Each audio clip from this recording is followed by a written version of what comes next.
안녕하세요. 저는 여행작가 박상준이라고 합니다. 아마도 코로나 시대 이후에 코로나의 영향을 가장 예민하게 또는 직접적으로 받고 있는 사람 중에 하나가 저희 여행작가들이 아닐까 하는데요. 현장에 나가서 저는 여행작가입니다라고 인사를 드리면 이전에는 이런 반응들이 많았습니다. 부럽습니다. 저도 여행작가 하고 싶어요. 그런 말씀 많았거든요. 근데 최근에 나가서 제가 여행작가입니다라고 소개하면 이런 반응이 돌아옵니다. 몸 조심하세요. 네. 아마 이런 것들은 제가 생각하기에는 여행이라는 분야가 우리 사회적인 상황이라든가 어떤 위기, 결핍들을 가장 예민하게 반영하는 분야라서 저한테 그런 대답들이 돌아오는 것 같고요. 저는 웰니스 여행 또는 웰니스 산업도 마찬가지라고 생각을 하고 있습니다.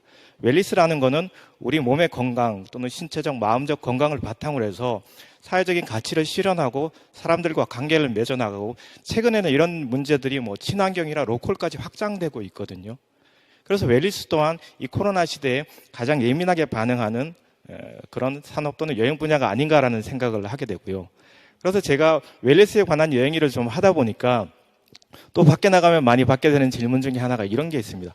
근데 웰니스가 도대체 뭡니까? 네. 힐링이나 웰빙과는 어떻게 다른 겁니까? 이런 질문을 굉장히 많이 받거든요. 저도 사실은 좀 모호하고 생각을 정리해가는 과정이 있긴 하지만 하나의 사례를 들어서 좀 설명을 드려보면 어떨까 하는 생각이 들었습니다. 여러분들이 깊은 산속 옹달샘에 오셔서 잠깐 멈춤의 시간과 마음과 몸의 힐링의 시간을 가지는 이런 것들이 웰니스 프로그램이기도 하지만 가장 보편적으로 저희가 접근 가능한 웰니스 프로그램이 뭔가 고민해 봤을 때는 저는 살림 치유 프로그램이 가장 가깝지 않은가 싶거든요. 예를 들면 이전에 휴양림이 있었습니다. 휴양림 같은 경우는 저희가 숲에 가서 하루를 묵고 그 안에서 자연과 교감하면서 힐링하는 것들이 휴양림이었죠. 근데 최근에는 휴양림 대신에 치유의 숲이라는 곳이 많이 생겨나고 있거든요. 치유의 숲이라는 공간은 거기 가서 우리가 자연 속에 묵을 수도 있지만 그 안에서 어떤 치유 프로그램들을 경험하는 게 주된 목적이 됩니다. 그래서 이전에는 거기 가서 하루를 묵고 오는 게 가장 중요한 행위였지만 최근에는 당일로 가서 치유 프로그램을 통해서 마음의 치유를 받는 순간도 가지기도 하거든요. 그래서 살림 치유 프로그램 사례를 하나 소개를 해드리면 이런 흐름으로 최근에는 많이 가고 있습니다. 그 치유의 숲 같은 데 가서 프로그램에 참여하게 되면 가장 먼저 내 몸의 건강 체크를 하게 되죠. 그게 혈압은 어떤지, 또 스트레스 지수는 많은지, 또는 체지방은 어떤지, 몸과 마음, 이 모든 것을 한번 점검을 하고 나서 숲으로 들어가게 됩니다. 예전에는 숲 해설사분이 거기서 가이드 역할을 하셨지만 지금은 산림치유사분들이 그 가이드 역할을 하시거든요. 거기서 일어나는 프로그램들이 굉장히 저는 재밌었는데요. 최근에는 그냥 숲을 걷는 게 아니라 그 안에서 숲속에서 명상을 하거나 요가를 하거나 체조를 하면서 새로운 방식으로 숲과 체험하고 교감하는 시간을 가지고 있습니다.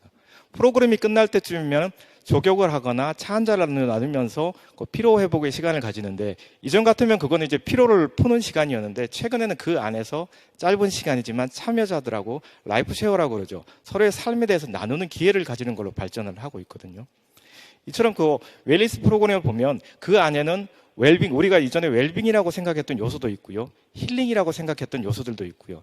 이런 모든 것이 다 아우러서 지금 웰니스 여행을 이루고 있는데 그건 달리 말하면 사회적인 요구들 그리고 우리가 사회생활을 하면서 느끼는 결핍들이 어느 한 지점에 다 있는 게 아니라 전반적인 문제에 다 있다는 생각이 듭니다.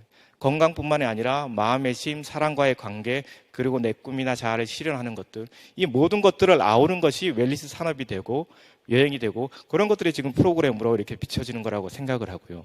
코로나 시대에 와서 가장 중요하게 여기서 더해지는 화두는 역시 안전이라는 생각이 듭니다. 여행 작가들이 최근에 제일 많이 받는 질문은 무엇인가 하면은 안전한 여행지는 어디인가요? 라는 질문이거든요. 이 질문을 듣고 처음 듣는 것 같지만 가만히 생각하니까 저는 이전에 이 질문을 굉장히 많이 들었던 기억이 났습니다. 예전에는 휴가철 되면 저희한테 묻는 질문이 무엇이었냐면 사람 없는 여행지 어디 없어요? 라고 물었거든요. 그게 다시 보면은 안전한 여행지라는 어딘가요? 라는 질문과 이렇게 일맥상통한다는 느낌을 받고 있습니다. 사람들은 되게 빨리 적응을 해나가는데요.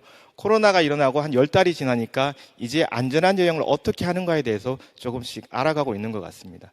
언제 내가 여행을 가도 되는지, 지금은 가면 안 되는지, 조금 안전한 여행은 어떤 것인지에 대한 고민들을 해나가면서 각자의 방법을 찾아 나가고 있고요.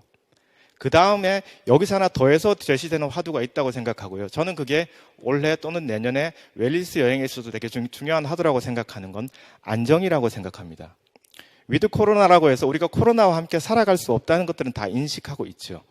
근데 코로나 블루라는 말이 또 생겨나기 시작했습니다. 사람들은 코로나로 인해서 불안과 또는 두려움과 생활이 흔들리는 경험을 하게 되죠.